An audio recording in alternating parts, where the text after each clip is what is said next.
We are a unique people on this soil. We came here under singular circumstances. No other group was forced to come here in chains in the bowels of a ship.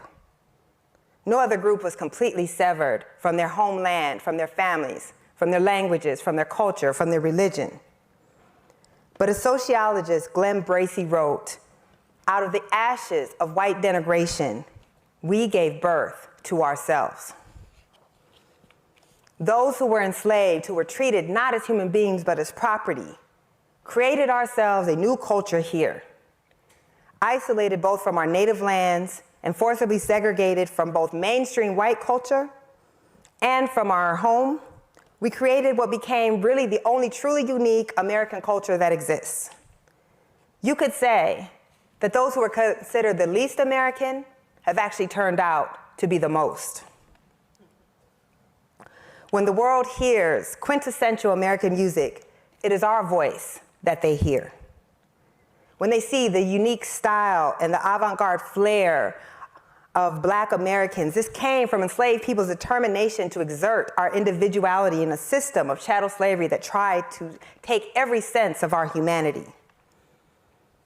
When people snicker at Black naming practices, those naming practices of our most marginalized who refuse to take the European names of the people who owned us, but also to take the names of an African continent from which we've never visited, but to create our own, this is an act of resistance.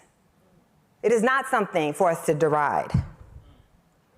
The things that we have most maligned about Black people have actually been signs of our resilience and our determination to thrive under the most brutal circumstances.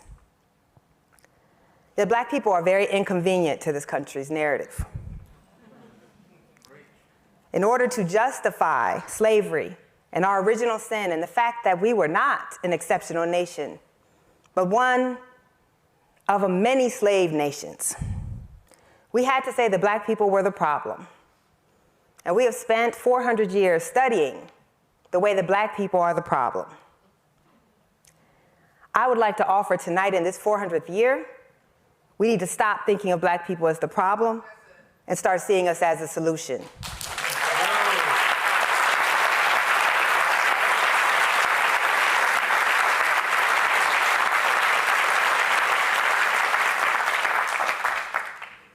My grandmother, Arlena Tillman, was born on a sharecropping farm in Greenwood, Mississippi.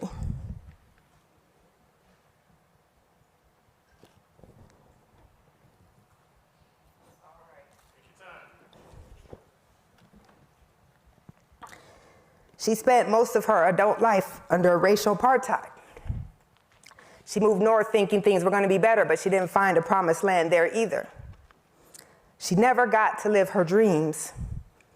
Like so many of our ancestors, she bore what she did so that we might be here today. And though she did not live to see this moment, though so many of our ancestors did not live to see this moment, we, the 40 million descendants of those who were enslaved in this country, we are the testimony.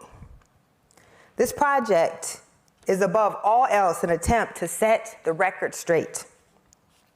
To finally, in this 400th year, to tell the truth about who we are as a people and who we are as a nation and who we can be if we ever are willing to give up that lie.